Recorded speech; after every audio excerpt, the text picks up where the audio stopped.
रक्षा मंत्रालय के सभी अधिकारीगण और देश भर से जुड़े सभी साथियों,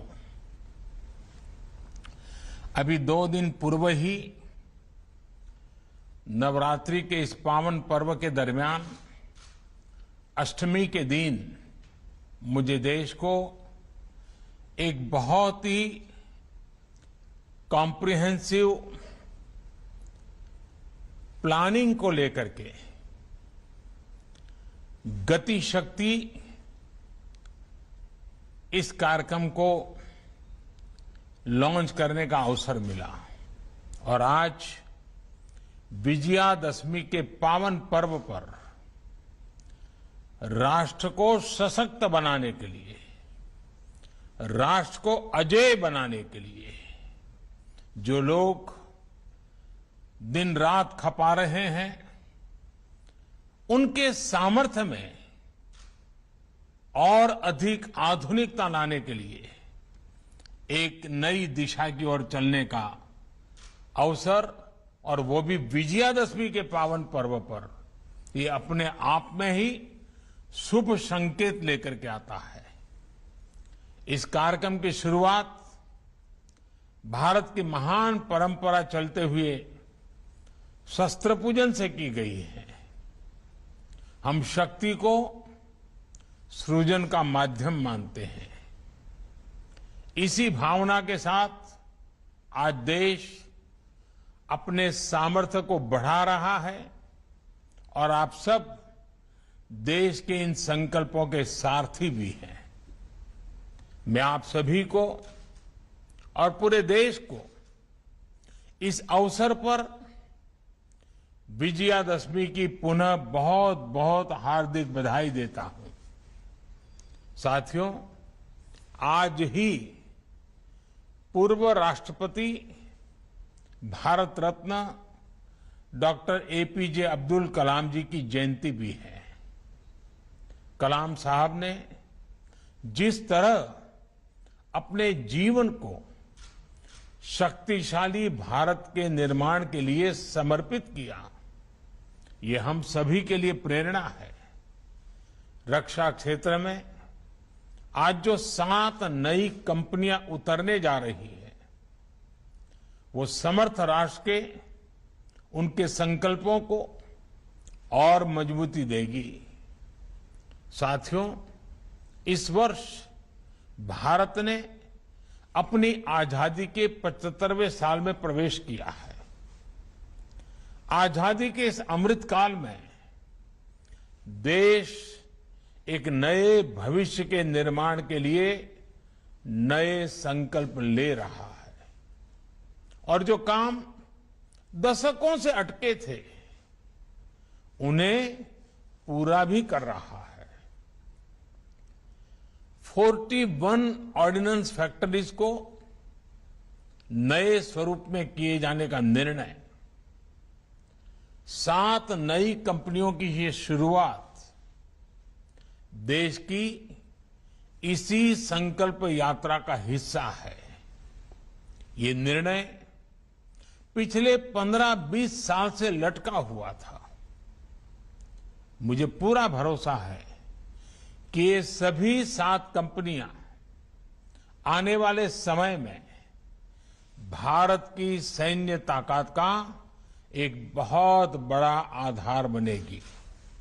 साथियों, हमारी ऑर्डिनेंस फैक्ट्रीज कभी दुनिया की शक्तिशाली संस्थाओं में गिनी जाती थी।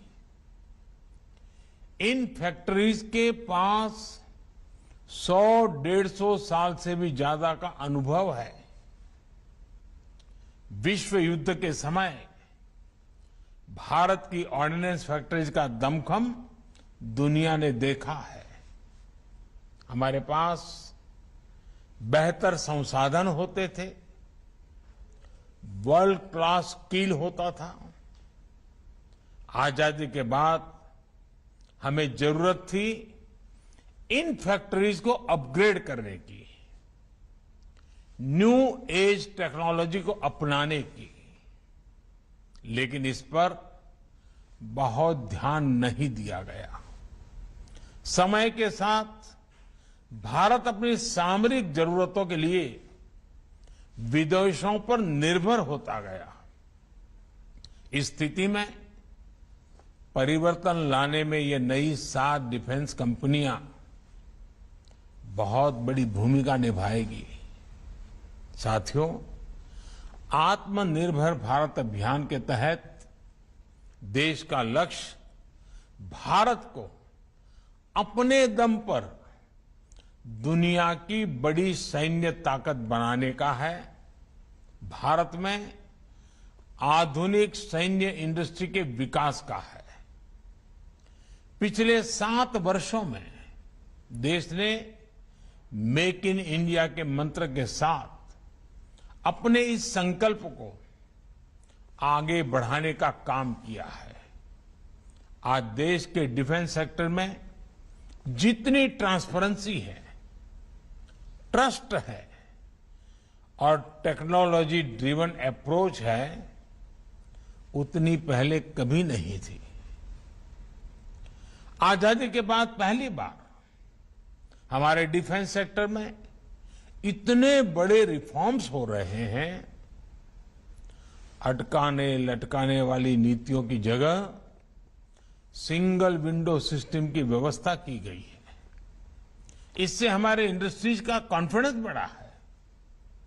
हमारी अपनी भारत की कंपनियों ने डिफेंस इंडस्ट्री में भी अपने लिए संभावनाएं तलाशना शुरू किया है और अब प्राइवेट सेक्टर और सरकार साथ मिलकर राष्ट्र रक्षा के मिशन में आगे बढ़ रहे हैं। यूपी और तमिलनाडु के डिफेंस कॉरिडोर्स का उदाहरण हमारे सामने है।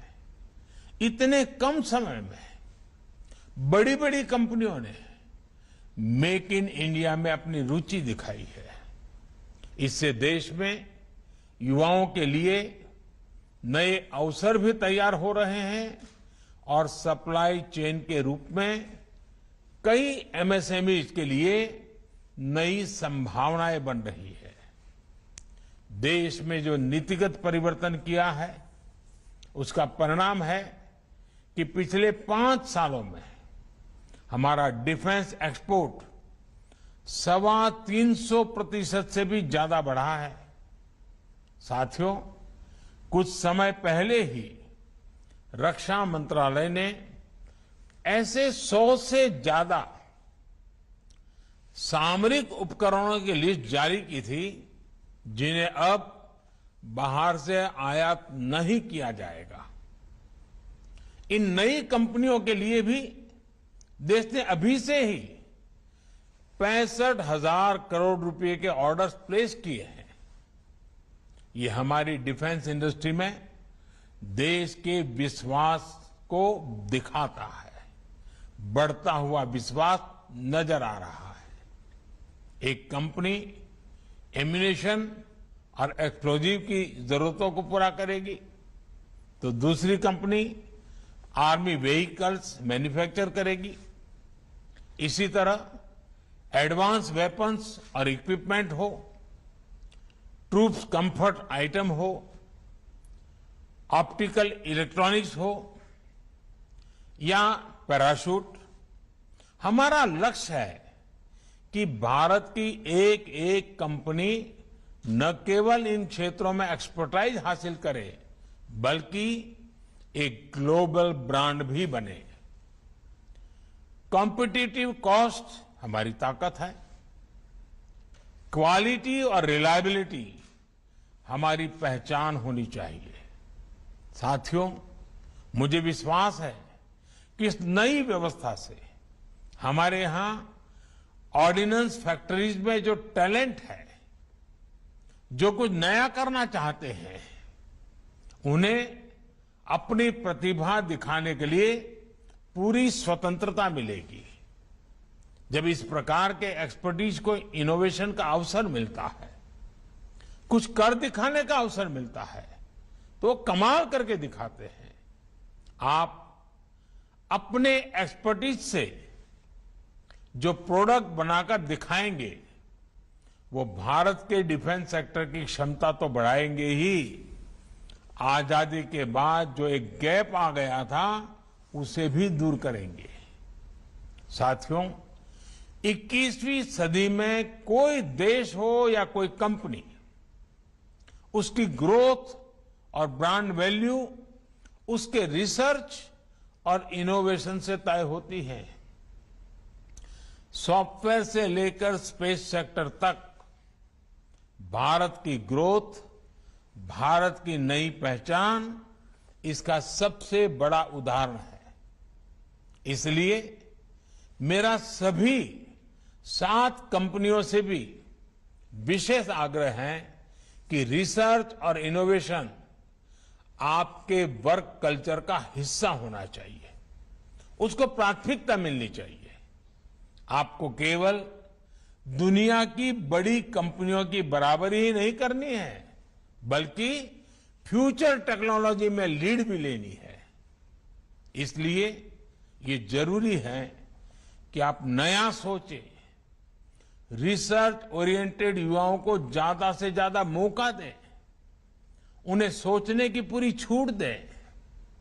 मैं देश के स्टार्टअप से भी कहूंगा, इन 7 कंपनियों के जरिए आज देश ने जो नई शुरुआत की है, आप भी इसका हिस्सा बनिए। आपकी रिसर्च, आपके प्रोडक्ट्स कैसे इन कंपनियों के साथ मिलकर एक दूसरे की क्षमताओं से लाभान्वित हो सकते हैं, इस ओर आपको सोचना चाहिए। साथियों, सरकार ने सभी कंपनियों को एक बेहतर प्रोडक्शन एनवायरनमेंट देने के साथ साथ पूरी फंक्शनल ऑटोनॉमी भी दी है।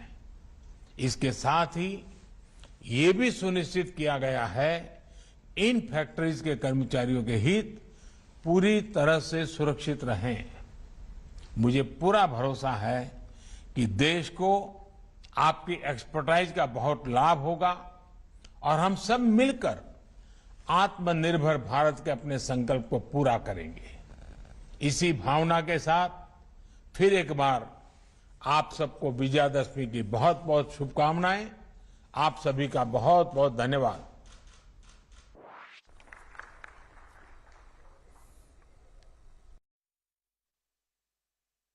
तो प्रधानमंत्री नरेंद्र मोदी को आप सुन रहे थे। आज 7 नई रक्षा कंपनियों को देश को समर्पित कर दिया है। रक्षा क्षेत्र में भारत की छलांग लगातार देखने को मिल रही है। कंपनियों को ग्लोबल बनाना हमारा टारगेट है। क्वालिटी का स्टैंडर्ड कायम रहे, इसी पर हमारा जोर रहता है, ताकि पूरे विश्व में भारत की छवि मजबूती के साथ आगे बढ़ी। विजयदशमी के मौके पर प्रधानमंत्री नरेंद्र मोदी ने आज 7 रक्षा कंपनियों को देश को समर्पित किया, जिसमें कहा गया कि रक्षा तैयारियों में अब भारत आत्मनिर्भर बनेगा और इसी कड़ी में ये मजबूती के साथ उठाया गया एक कदम है। नई कंपनियों से उत्पादन बढ़ने की पूरी उम्मीद है। जवाबदेही तय होगी नई कंपनियों की। नई कंपनियों में प्रतिस्पर्धा से मुनाफा बढ़ेगा।